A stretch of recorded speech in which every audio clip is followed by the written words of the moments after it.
Après celui de Tignes vendredi dernier, ce sera au tour du glacier des Deux Alpes de fermer dimanche. Les fortes chaleurs du printemps ont anticipé la fonte du manteau neigeux, vous le voyez, et les conditions ne sont plus tout à fait réunies pour accueillir les skieurs.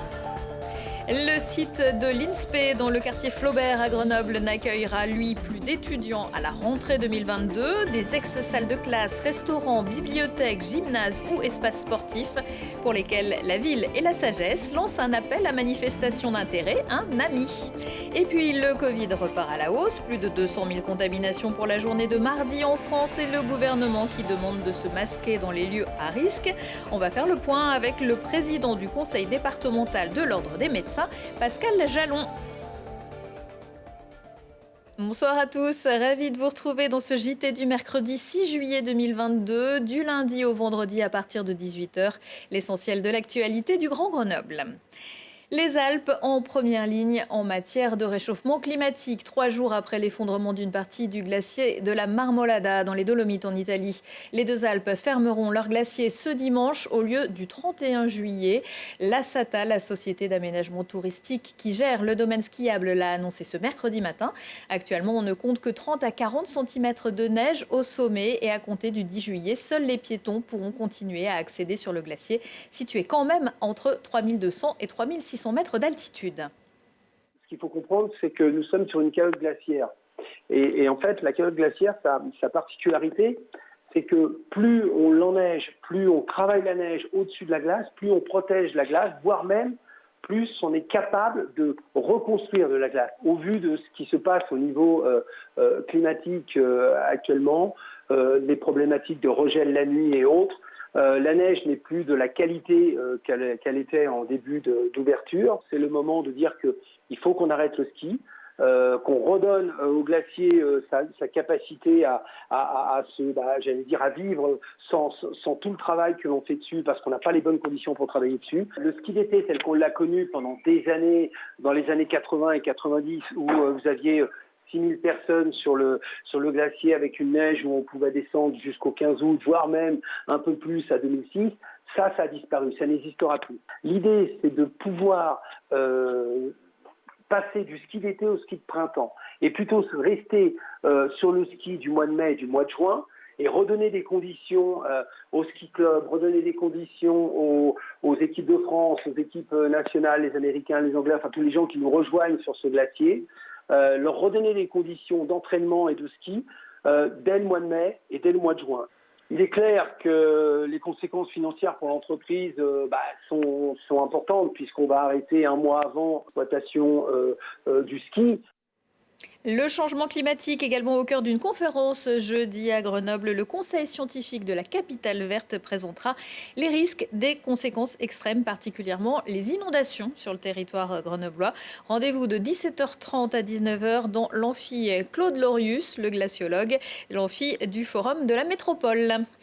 Une agente du service départemental des routes violemment percutée par un automobiliste en fin de matinée. La jeune femme âgée de 30 ans régulait avec 2 collègues la circulation autour d'un chantier mobile de fauchage sur la commune de Giers lorsqu'un automobiliste de 76 ans l'a percutée avec son véhicule. En arrêt cardio-respiratoire, la victime a pu être réanimée par les sapeurs-pompiers qui l'ont transportée au CHU où elle se trouve toujours dans un état critique. Félicitations aux 12 191 lycéens isérois qui, tout bac confondu, ont obtenu leur diplôme du premier coup, dont 14% de mention très bien pour la filière générale. Les résultats, c'était mardi. Le taux de réussite est en légère baisse par rapport à l'an dernier, évalué dans des conditions particulières du Covid-19. 919 de leurs camarades devront passer par les épreuves de rattrapage les 7 et 8 juillet. Certains bacheliers ont peut-être choisi de poursuivre leurs études pour s'orienter vers le métier de professeur des écoles. À la rentrée universitaire 2022, l'Institut national supérieur du professorat et de l'éducation, l'INSPE, ex-IUFM, accueillera les élèves sur le campus de Saint-Martin-d'Hères. C'est donc véritablement une page qui va se tourner pour les bâtiments de l'avenue Marcellin Berthelot, avec à la clé un nouvel élan pour l'écoquartier Flaubert. Arthur Glory. Voué à la démolition, le site de l'Institut national supérieur du professorat et de l'éducation accueillera logements et commerces, mais pas avant 2027. Bientôt libéré par l'université Grenoble-Alpes, le site cherche des locataires pour 4 ans. La ville et la sagesse proposent alors d'ouvrir le lieu aux projets les plus divers, une manière de faire du vide une ressource. On cherche à avoir un lieu plutôt convivial, avec des activités culturelles, sportives, économiques, qui a un peu de croisement de tout ça, une forme de cohérence aussi. On va rechercher cette cohérence sur le site. Donc voilà, c'est vraiment créer un lieu vivant qui demain permettra aussi au quartier d'avoir déjà des premières activités sur site, ce qui est important dans le cadre d'un projet comme Flaubert. Et les porteurs de projets affluent, avec plus de 2300 mètres carrés de locaux et quelques 13 000 mètres carrés de terrain extérieur. Le lieu est propice à tout genre de projets. Sport, santé, art, culture, loisirs et même innovation, les infrastructures déjà présentes ouvrent le champ des possibles. Salles de restauration, gymnase ou encore bureaux ne demandent qu'à être transformés et surtout réutilisés. En plus de cet espace, les futurs locataires disposeront d'un loyer bien en deçà des prix du marché. Là, on est en train de travailler à implanter un clubhouse à Grenoble. Donc un clubhouse, c'est un lieu d'activité de jour pour des personnes qui ont des troubles psychiques. Nous, on a déjà un supermarché qui fait environ 300 mètres carrés. Donc l'idée, c'est de trouver plus grand. Donc là, on vise plutôt le bâtiment qui est juste derrière, je crois que c'est le bâtiment B, qui fait entre 500 et 600 mètres carrés. Au niveau géographique, c'est plus intéressant. Et puis, s'il y a aussi une synergie avec d'autres acteurs qui sont aussi, qui vont proposer des projets intéressants pour le quartier, je pense que là, la synergie peut être aussi intéressante pour l'association. Les porteurs de projets devront encore convaincre les décideurs. Alors, tout est possible, ou presque. Seule règle, pas d'habitation. Les lieux ne devraient s'animer qu'en journée ou en soirée à l'occasion. Une animation que les concepteurs veulent faire profiter tout le quartier. Alors, futurs locataires ou passants, bienvenue à Flaubert. Et la date limite de proposition pour cet appel à manifestation d'intérêt est fixée au vendredi 22 juillet à midi. Le Covid viendra-t-il nous gâcher les vacances? Ce qui est sûr, c'est que le virus repart à la hausse avec plus de 200 000 contaminations quotidiennes dans toute la France. C'est moins qu'à la sortie de l'hiver, mais c'est plus qu'à la même période l'an dernier. Docteur Pascal Jalon, bonsoir. Bonsoir et merci. Merci à vous d'avoir accepté notre invitation. Vous êtes président du conseil départemental de l'Ordre des médecins.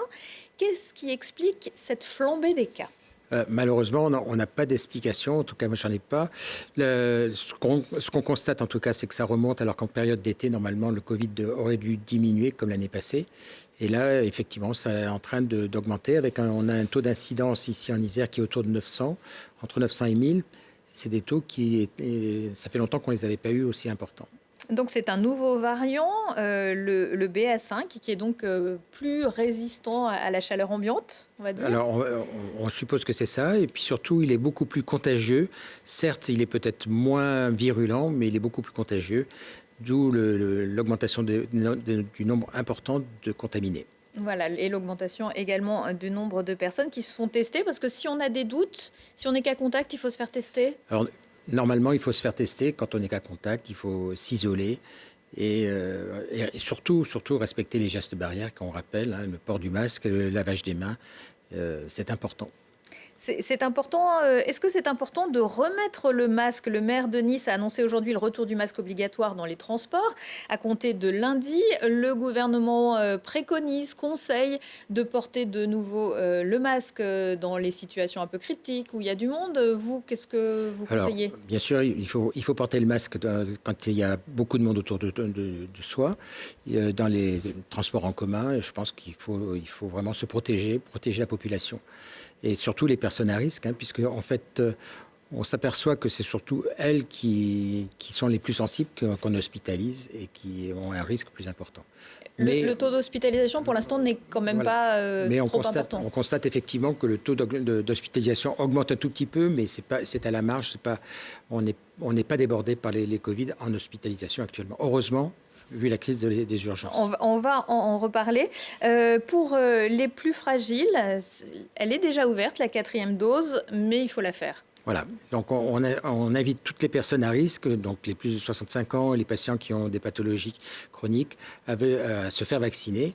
Alors, il n'y a plus de centre de vaccination ici en Isère, mais tous les médecins, tous les libéraux, que ce soit les médecins, les infirmières, les pharmacies, sont en capacité de vacciner le plus grand nombre de personnes.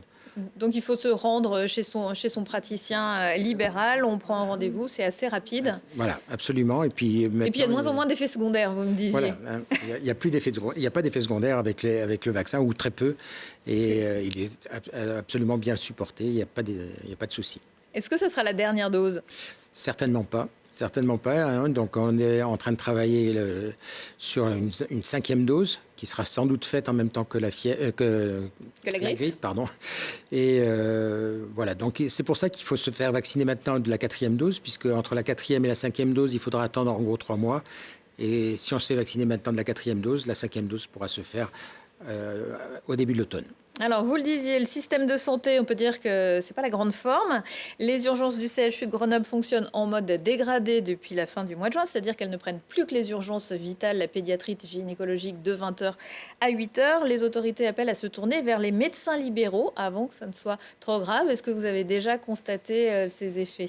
Alors effectivement, hein, les médecins libéraux se sont mobilisés et on a une augmentation des appels auprès des cabinets médicaux. Et par contre, les médecins répondent à ces appels, il n'y a pas de problème. Et on constate que les urgences fonctionnent sur ce mode de dégradé. Mais les médecins libéraux ne sont pas trop débordés avec cet entonnoir qui arrive. Ils le sont peut-être un peu plus. Hein. Puis en plus, c'est la période des vacances, avec des médecins qui partent en vacances, mais les patients partent également en vacances. Mais bon, pour le moment, on n'a pas constaté de grosses problématiques. Donc il faut continuer à faire appel à son médecin avant toute chose. Le CHU avait aussi appelé, je crois, les médecins libéraux en renfort dans les hôpitaux. Alors, effectivement, hein, on a fait un appel de renfort surtout à la régulation, au centre 15, et également pour les maisons médicales de garde, que ce soit celle du GHM ou celle du CHU, où on a besoin de médecins pour venir renforcer les équipes qui y sont déjà. Et ça sera le cas sans doute pendant tout l'été. Pendant tout l'été. Bon, merci beaucoup Pascal Jalon. Je rappelle que vous êtes président du conseil départemental de l'Ordre des médecins. Merci. Merci à vous. Retour de l'actu à 19h, 21h, 23h et en replay sur télégrenoble.net. On se quitte en musique avec The French Bastards. Le groupe aux accents cinoches mené par J.C. Prince sera en concert jeudi soir dans les jardins du musée Hébert à La Tronche dans le cadre des Alléchantes. Excellente soirée à tous.